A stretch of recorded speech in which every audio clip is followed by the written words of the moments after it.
Well, Giacomo Baldini is Lebanon Country Director at Relief International, and he joins us now from Tripoli in Lebanon. So just explain what you are observing where you are and what is happening across the country that your organization is aware of.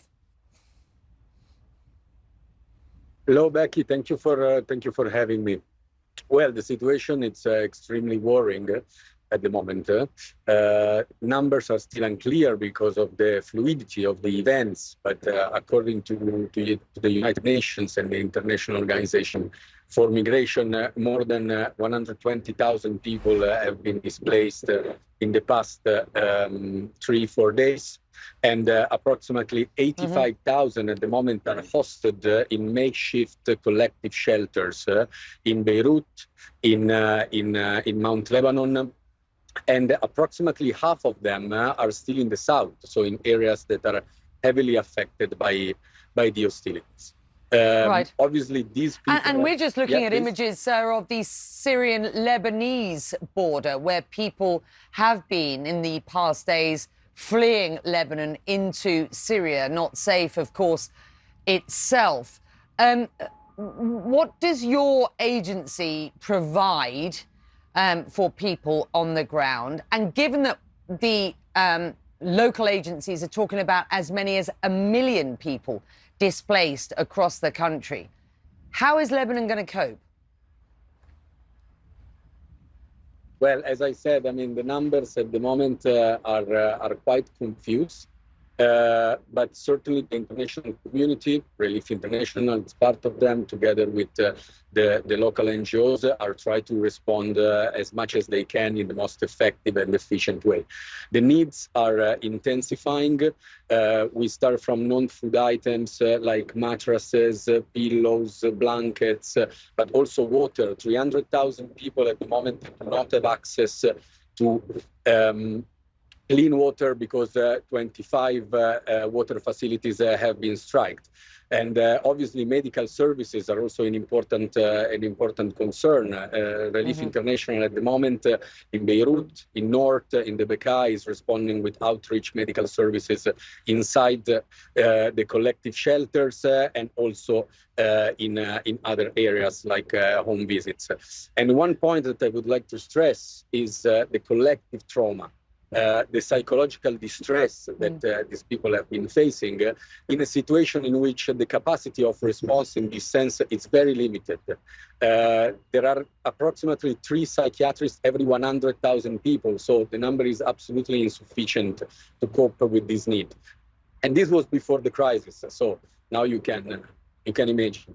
In terms of movements between Lebanon and Syria, what we know at the moment is that approximately 40,000 people have fled to Syria. 80% of them are Syrians and 20% of them are Lebanese. Those are the areas at the highest need. And for instance, Relief International is now responding also in Arsal, which is one of the most remote and refugee affected areas. Right. At the moment.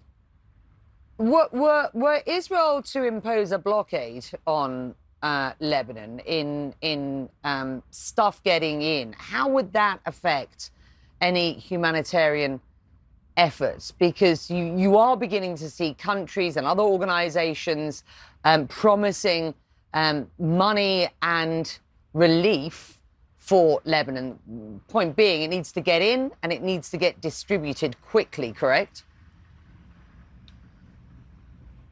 Thank you, Becky. This is a very good point, actually. And yesterday, together with other country directors, Relief International was discussing this eventuality and the potential impact that this will have on the civilian population. This has been announced just yesterday. So at the moment, the modality on how this blockade will be imposed, it's still very unclear. But obviously, I mean, we are confident that this, unfortunately, it will also impact the arrival of humanitarian.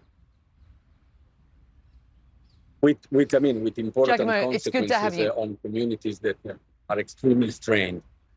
Yeah. Sorry, over to you. I'm going to give you just 60 seconds for your key message to our viewers watching this today. It is what? I mean, we collectively call for an immediate cessation of the hostilities. The situation is escalating to the point that Lebanon and Lebanese communities really cannot take it. Aid agencies are striving to do their best, but an escalation would have extremely dire consequences. And considering that at the moment the capacity to cope with the need, it's limited. This is first thing, and the second thing is the support of the international community. This is critical at the moment because Lebanon alone. Right. Giacomo, it's good to have you. Thank you very much indeed, coming to us from Tripoli in Lebanon today. Kim.